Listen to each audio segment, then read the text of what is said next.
My beloveds, let us come close today, not with our heads hung in shame, but with our eyes lifted like sunflowers toward the warmth of heaven. Today is July 8th, a day like any other to the world, but to the soul that seeks, it is a doorway, a sacred threshold, a whisper from eternity saying, "You were born for this day. You were made for this mountain. You were crafted for this climb." You see, confidence is not arrogance dressed in Sunday shoes. It is not the loud roar of a prideful man. No, child. Confidence is the gentle thunder of a spirit that knows who walks beside it. It is the quiet fire in the eyes of a woman who has prayed through midnights and danced in the rain of rejection. It is the unshaken yes in the bones of a man who has fallen 7 times but stood up 8. And boldness, my dear, is not reckless defiance. It is holy courage, a courage wrapped in humility and soaked in the oil of grace. It is knowing that fear may knock on your door, but faith will answer, saying, "There's no room for you here." So today, let us bow our heads not in defeat, but in alignment. Let us bend our knees, not to the weight of the world, but to the strength of the God who holds it. Let us pray. Confidence is not a garment you put on once a week. It is not stitched in satin or sewn into the seams of your Sunday best. No, child. Confidence is something deeper, something sacred. It lives in the marrow of your bones and breathes through your spirit like wind across a still lake. And let me tell you this, true confidence does not begin with you. It begins with God. You see, the world will try to tell you where to place your confidence. In your beauty, in your bank account, in your ability to charm a room or impress a stranger. But all those things are as fleeting as dust in the wind. They shift, they fade, they abandon you when the storms come. But the confidence that is rooted in God, that kind of confidence cannot be shaken. It cannot be bought. It cannot be borrowed. It is forged in fire and built to last. Now, darling, you may be wondering how such a holy confidence is formed. It is not in the moments when the crowd applauds you, no. It is in the dark spaces, when the lights are off and the tears fall silently. It is in the moments when you feel forgotten, overlooked, and unheard. That is where confidence is born. In the belly of struggle, in the arms of surrender, in the stillness where only God's voice can reach you. I have seen many faces wear a mask called confidence. Loud laughter, fast words, big movements. But when you strip it all down, there's a trembling child inside, still seeking approval from the world. That kind of confidence is a performance, not a promise. But when your heart has been laid bare before the Lord, and you have heard him whisper, "You are mine," oh baby, that changes everything. You begin to walk different, talk different. Even your silence starts to sing. When you know that God made you with his own hands, formed you in the hidden place, breathed into your lungs his very breath, how can you not walk with your head high? When you realize that the creator of the sun, the moon, and the stars took the time to write your name in his book, how can you not stand tall? That, my dear, is the seed of real confidence. Let me tell you a truth that no mirror will ever show you. You are not confident because of what you look like or what you've accomplished. You are confident because of whose you are. You belong to the Almighty. And he does not make mistakes. He does not form you in error. Every freckle, every scar, every curve, every tear, it all tells the story of a God who doesn't waste anything. Confidence in God means you can walk into unfamiliar rooms and still feel at home. It means you can speak with clarity even when your voice shakes. It means you can love boldly even when the world has taught you to build walls. And it means you can rise again and again, even if life tries to knock you down 100 times, because you know your strength is not your own. Now, there will be days when you feel anything but confident. Days when doubt will creep in like a thief in the night and try to rob you of your worth. Days when people will overlook you, talk down to you, or ignore the light in you. But don't you dare let their blindness make you question your brightness. Don't you dare let the noise of the world drown out the song God placed in your soul. On those days, I want you to stand still and remember. Remember the lions you've already faced and survived. Remember the prayers you've cried that were answered in whispers. Remember the moments you were sure you'd break, but you didn't. That wasn't luck. That wasn't coincidence. That was God moving, lifting, carrying, fighting, and loving you through every valley and shadow. Confidence in God means trusting that your story is not finished yet. It means knowing that the same God who raised Lazarus, who split the sea, who calmed the storm, is the same God who stands beside you now. Not later, not someday, now. He is your confidence, your compass, your covering. So hold your head up, child. Not because life is perfect, but because God is present. Not because you have all the answers, but because you know the one who does. Let your steps be bold. Let your heart be open. And let your soul remember that the greatest power you have is not in pretending to be strong, but in knowing you are held. You don't need the world's permission to shine. You don't need the applause of men to walk tall. You don't need every door to open, just the one God has chosen for you. And when you walk through it, you won't walk timidly. You'll walk with grace, with fire, with the full weight of heaven behind you. Yes, you may bend, but you won't break. You may stumble, but you won't fall. You may cry, but you will not drown, because the confidence you carry is not flesh deep. It is soul deep. It is divided. And so on this day, this holy day of July 8, speak this truth over your life. I am confident. Not because of who I am, but because of whose I am. Not because I am fearless, but because I walk with the God of all power. Not because the road is easy, but because I do not walk it alone. This is the kind of confidence that makes demons tremble and heaven rejoice. This is the kind of confidence that turns ordinary days into sacred ground. And this, beloved, is the kind of confidence that no one can take away from you. Boldness, my child, is not the absence of fear. It is the decision, clear and deliberate, to move forward even when fear stands tall before you like a mighty oak in the road. It is the sacred courage to speak truth when lies dance all around you. Boldness is not noise. It is not puffed-up pride. It is quiet thunder, a holy fire wrapped in the softness of grace. It does not need applause, nor does it seek approval. It lives in the spirit that knows its God walks before it. There are many in this world who confuse boldness with arrogance. But boldness that comes from the Lord is not self-serving. It is not brash. It does not shout to be heard. Instead, it listens deeply, speaks wisely, and moves with purpose. It is carved in humility and rooted in truth. It does not trample others to rise. It lifts the lowly. It speaks for the voiceless. It walks in rooms where silence has lingered too long and says, "Let light come in." You see, boldness from the Lord is different. It's not about being unafraid. It's about choosing to act even when your knees knock and your heart thunders inside your chest.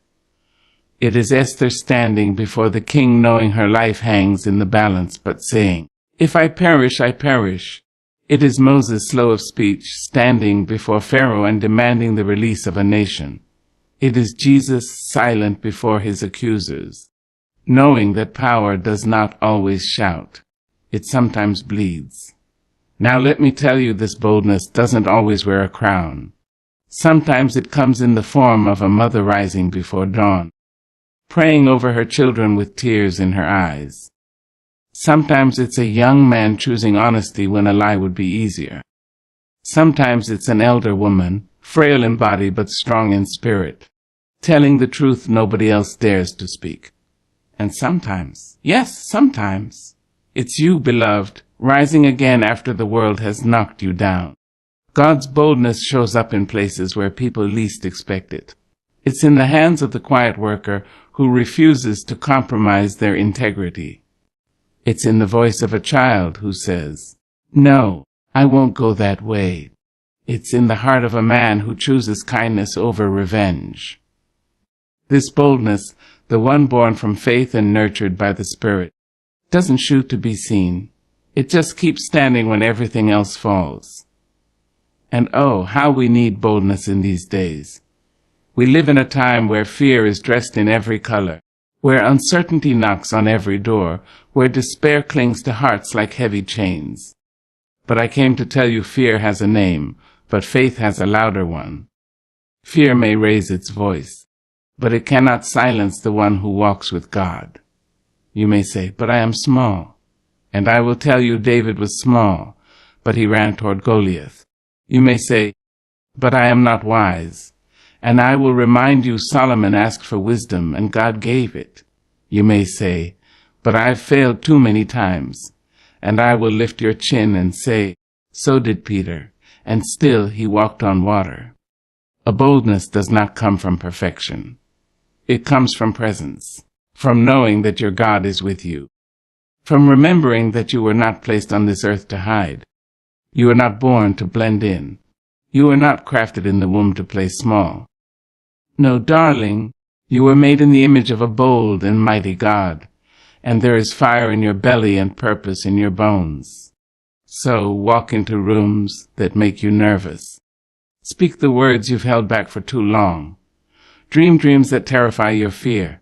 Let your faith speak louder than your insecurities. Be bold, not because of what you can do, but because of what God has already done.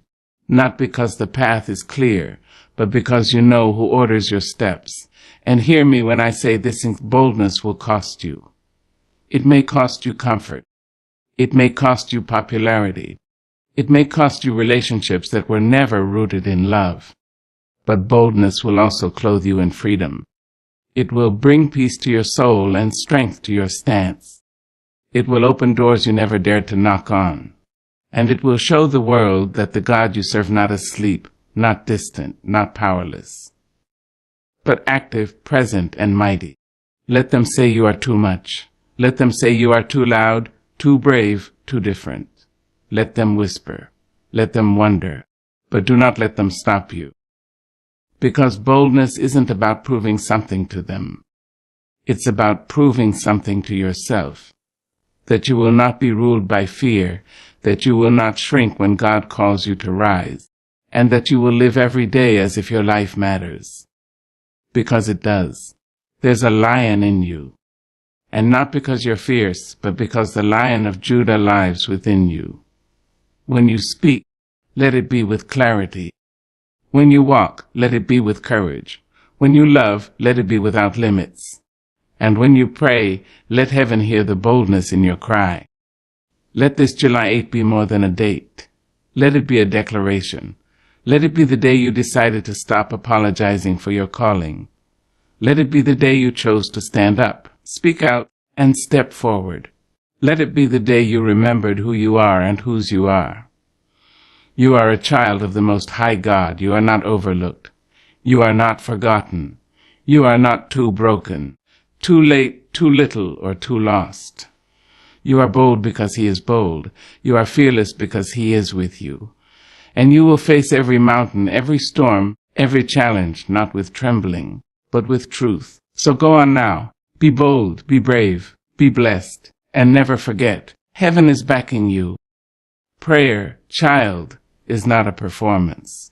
It is not a stage where you put on fine words and flawless rhythm. No, prayer is a soul's moan, a heart's whisper, a spirit's reach toward the heavens. It is the place where brokenness meets healing, where silence turns into song, where fear bows to faith. When you truly understand the power of prayer, you will never again say, all I can do is pray, because, my dear, prayer is not a last resort. It is your first weapon, your greatest shield, and your closest connection to the one who holds the universe in His hands. Now lean in close, beloved. Let me tell you something I've learned of the weight of the world, and the warmth of God's wings. Prayer is not just for asking. It's for aligning. It's not just about bending heaven to your will. It's about surrendering your will to heaven's wisdom. Real prayer doesn't always change the circumstance. It changes the person who prays. Sometimes you walk into prayer full of worry and come out wrapped in peace. Sometimes you enter with confusion and come out carrying clarity like a lantern. And other times, those deep, trembling times, you enter prayer in pieces and come out whole, not because the problem disappeared, but because God met you in the middle of it. Let the world underestimate prayer if it must. Let the cynic scoff. But those who know. Prayer is where battles are fought and victories are secured. Prayer is where chains fall and eyes are opened. Prayer is where the weary are renewed and the broken are rebuilt. It is where the tears that fall unnoticed by man are caught by the hands of a loving God. It is the sacred space where heaven touches earth and whispers, "You are not alone." Now, I don't mean the rehearsed kind of prayer, the one said with trembling lips but an absent heart. I mean the kind of prayer that comes from the depths, the kind of prayer that's more tears than words, the kind that makes your soul ache but your spirit rise. That's the kind of prayer that moves mountains and shakes foundations. Because it's not the eloquence of your words that reach God, it's the sincerity of your heart. Some days you'll pray with power. Some days you'll pray with pain. Some days all you'll have is a sigh, a whisper, a groan too deep for language. But the beauty of prayer is that God hears it all. He hears the confident declarations and the silent screams. He hears the, "Thank you, Lord," and the "God, I don't understand." He hears the loud hallelujahs and the quiet whimpers in the midnight hour. And in all of it, he draws near. That is the strength of prayer. It brings God close. Not that he ever left, but prayer tunes your soul to feel his presence. It opens your eyes to see his fingerprints on your life, even when the ink is still wet with tears. It reminds you that you don't have to carry the weight alone. You were never meant to. You see, there's a certain posture to real prayer. It's not in the bending of knees alone, but in the bending of pride. It's in saying, "Lord, I need you," not as a poetic gesture, but as a desperate truth. Because when you strip everything away, your titles, your strength, your plans, all that's left is a soul before its creator. And that is where the real work begins. Prayer will not always give you what you want, but it will always give you what you need. It will not always stop the storm, but it will anchor your boat. It will not always change the people around you, but it will change how you see them. It gives you the eyes of heaven, the patience of eternity, and the strength of God himself. Oh, beloved, if you knew how much power your prayers carried, you would never doubt again. If you could see what happens in the spiritual realm when you whisper the name of Jesus. Walls crumble, chains snap, darkness flees.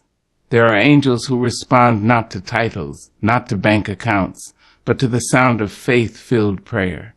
You don't need fancy words to be heard. You don't need to pray like the preacher or the poet. You just need to be honest, be present, be willing to let God into the messy places. Because he doesn't require perfection. He desires participation. He wants your heart, your truth, your surrender. And hear me now, prayer is not a monologue. It's a dialogue. After you've cried out, after you've pleaded and praised, be still. Be still and let him speak. For the God who listens also answers. Sometimes in the roar of a miracle. Sometimes in the stillness of peace. Sometimes in the nudging of your spirit that says, "Keep going. I've got you." Let prayer be your rhythm, your daily bread, your resting place and your rising song. Let it be the fire that warms you and the light that guides you. When the world is loud, retreat into prayer. When your soul is weary, rest in it. When you don't know what else to do, pray. When you've done all you can, pray again.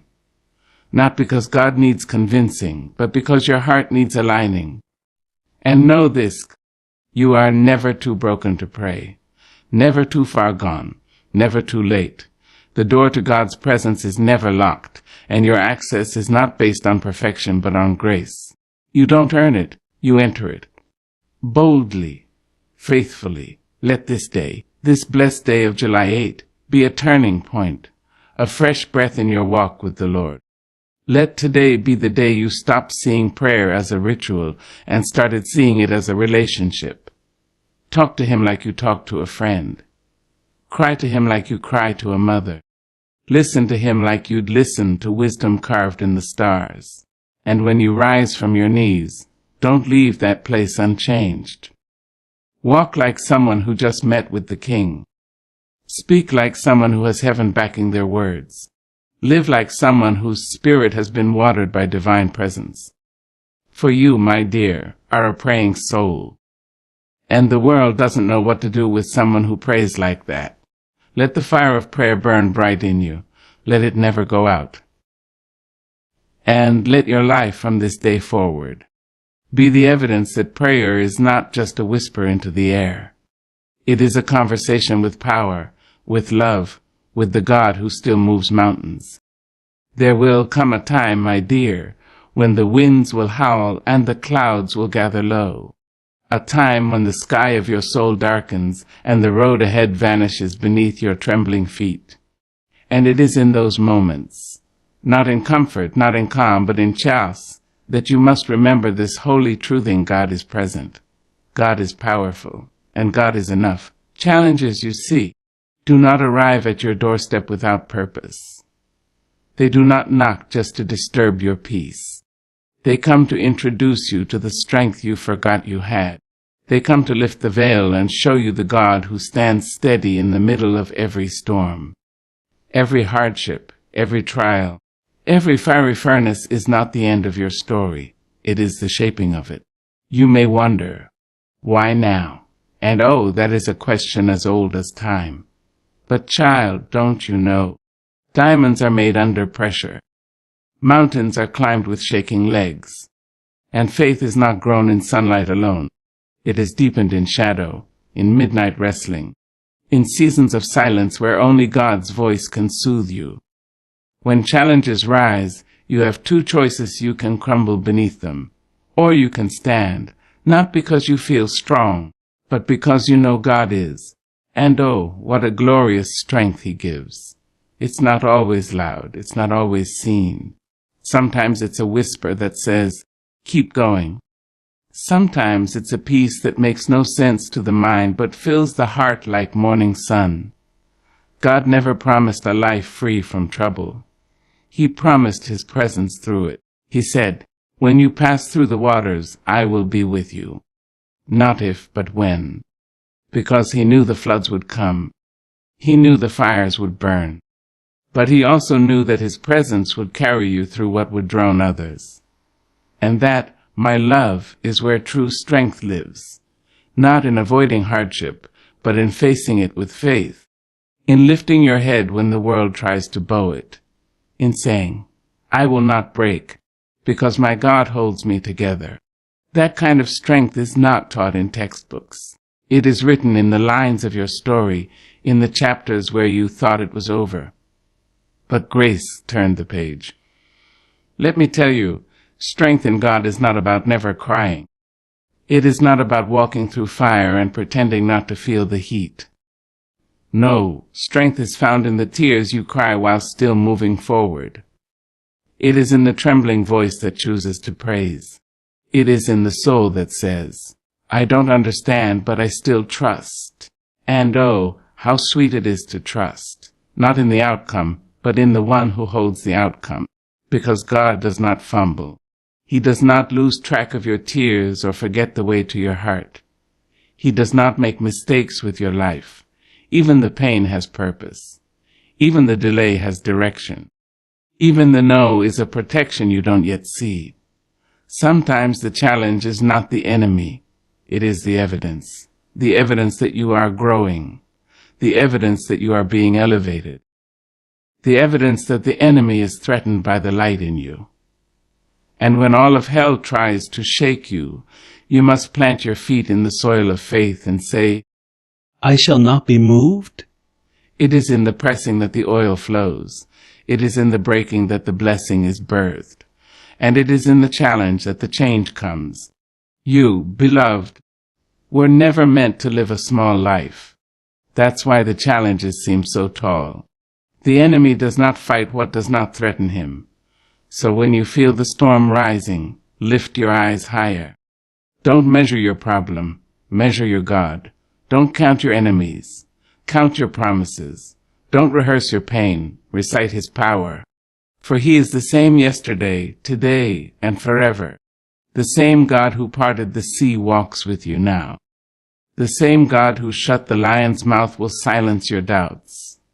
The same God who raised the dead can resurrect what feels lost in you. And that strength is not reserved for the saints in stained glass. It is yours. It is present. It is enough. You were not created to live in fear. You were not called to shrink. You were not designed to quit. There is divine resilience in your bones, placed there by the breath of God himself. And when the weight gets heavy, you can lean. You can fall, if you must, into the arms of grace that never grow weary. Sometimes God doesn't move the mountain. Sometimes he strengthens your legs. Sometimes he doesn't calm the storm. He calms you. And that, my child, is more powerful than you know. So don't despise the challenge. Let it refine you. Let it teach you. Let it remind you that you were never walking alone. And when you come out on the other side, and you will, there will be a new strength in your step, a new fire in your eyes, and a new song in your spirit. On this day, this divine moment we call July 8, stand in the fire and know you are not alone. Declare to every shadow and every fear, I am not afraid of the challenge, because my faith is bigger, my God is stronger, and his strength is made perfect in my weakness. And now rise. Rise with a courage soaked in faith. Rise with a strength not your own, and let the world see what it looks like when a soul refuses to quit, when a heart chooses hope, and when a life is carried not by circumstance, but by the everlasting arms of God. That, my darling, is the strength that changes everything. There is a moment, sacred and still, when a soul no longer trembles at the sound of trouble. A moment when faith grows bold, when trust becomes muscle, and when confidence no longer depends on the applause of people but on the quiet presence of God. That moment is not born in comfort. It is born in decision. A decision to stop running. A decision to stop hiding. A decision to stop asking if you're enough and start believing that God is. When you finally begin to walk, not in fear, not in flesh, but in faith, you begin to see with different eyes. You look at the mountain and no longer count how high it is. You remember who moves mountains. You hear the storm howling and no longer check your strength. You listen for his whisper that says, peace, be still. You see the giant, yes, but your eyes are locked on the sling in your hand and the God who never missed. To live empowered by God is to live different. You rise with purpose. You move with meaning. You no longer ask permission to believe. You no longer shrink to fit small spaces. You no longer carry shame like a coat. You cast it off and step into the robe of righteousness. Soon for you by grace and embroidered with truth. Let me say this. Childing, you are stronger than you know, not because of who you are, but because of who you belong to. When the Spirit of the living God moves inside a person, they are no longer ordinary. They become a vessel of might, a lighthouse in the storm, a voice that breaks chains with words soaked in heaven's oil. And when you live from that place, from the strength of God and not the strength of your flesh, you are dangerous to darkness.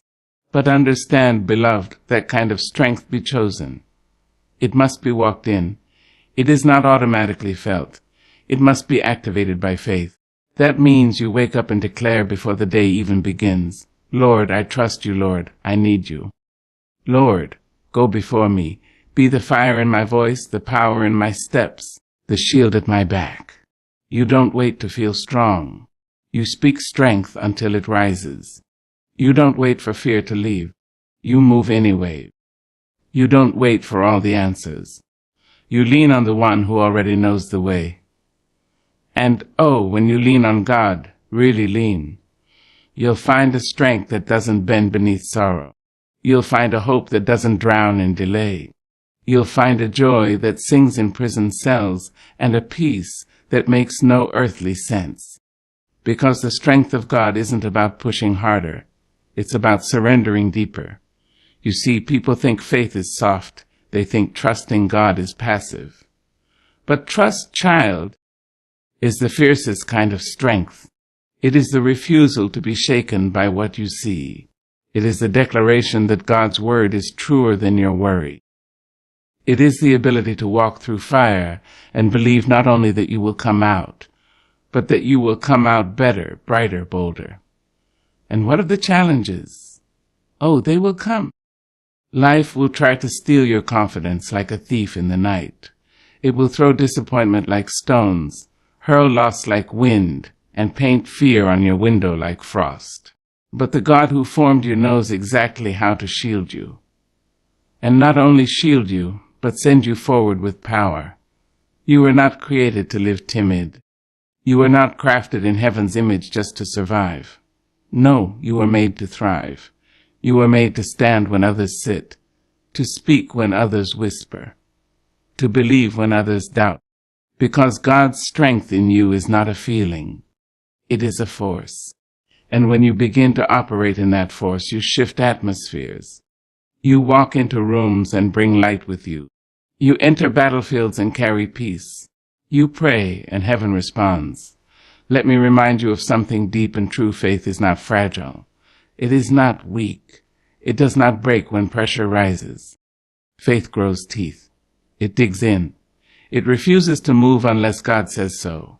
It walks on water, not because the waves aren't there, but because the word is stronger than the wind. And strength, real strength, it doesn't always look like shouting from the rooftops.